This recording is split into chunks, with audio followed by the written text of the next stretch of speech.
Joined today by Kelly Gilson from United Way. Welcome, Kelly. Hi, Selina. Thanks for having me. This is our new normal, so we're just rolling with it. We find a way to make it work, right? You know what? Everyone's doing the best they can. Absolutely. They absolutely are. Speaking of the best they can, it sounds like the Canadian government is doing a little better than we had thought in some areas that impact you. So tell us a little bit about that. You know, we've been watching and benefiting from some of the numerous investments that the federal government is making to help people most impacted by this COVID crisis. And we are incredibly grateful for that.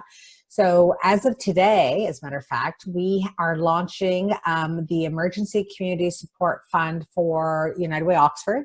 It's funded by the federal government, and we will be able to have this pot of funds to support frontline organizations here in Oxford County who are helping some of the most vulnerable during this situation.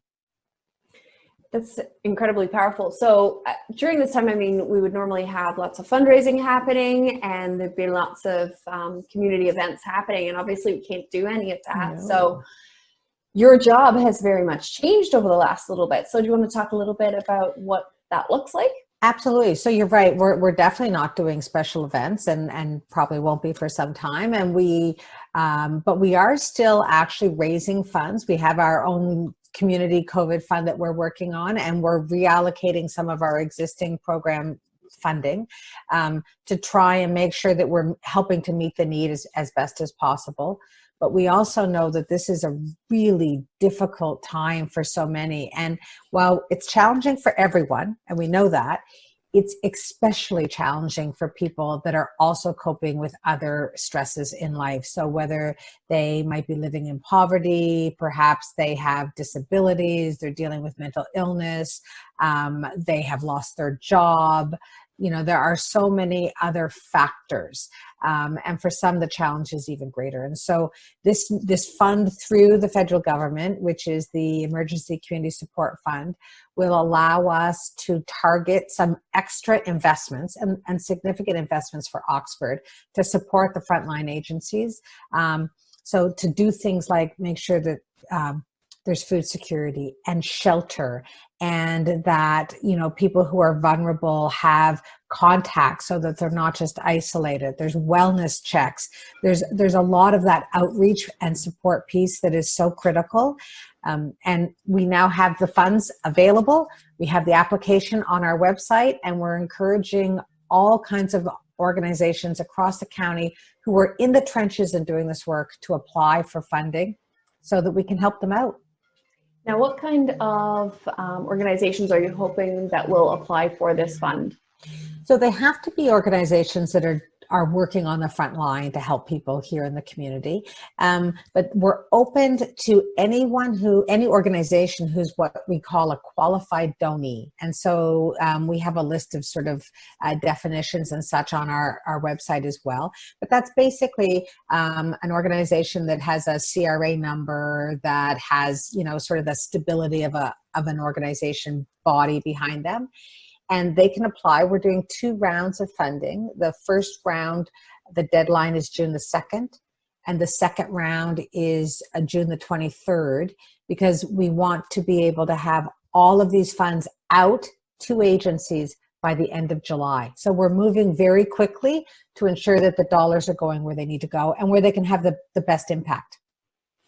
Now, you had also mentioned as well some of the programs that you would usually be sponsoring through United Way. So some of the food security programs within schools have adapted a little bit. You want to talk a little bit about how that's changed? Absolutely. Some programs, by virtue of what they do and how they do it, have had to sort of close down until things, you know, resume and open back up.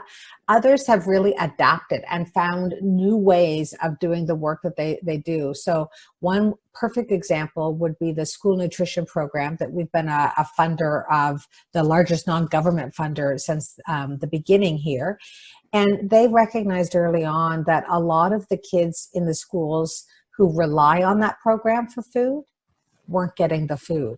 And so that's a great example of, it's a universal program. All kids participate in schools, but some kids really need that. And so with the support of principals from both school boards, families who were considered at risk, who really needed some extra support have been identified.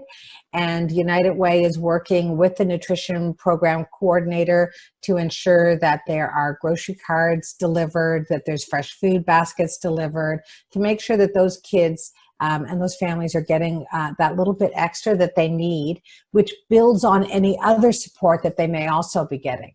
And I think that's important, because sometimes people will think, well, you know, is that a duplication of service? But it's not. It's really augmenting and expanding services for people who have the greatest need. Yeah, for sure.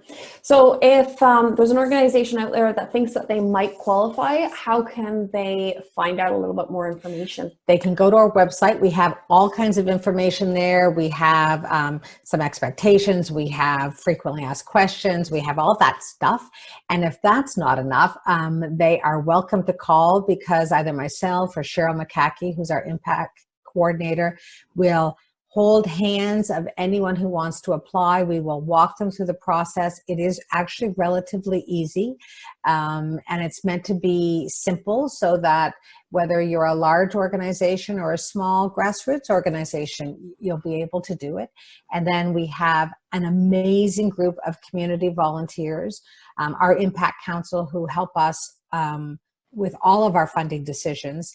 And they will be reviewing the applications. And these are all local people who have great knowledge as well about what's going on in the community and where the needs are greatest. So we're moving fast, and we're moving in a way to make the best decisions and have the greatest impact we can.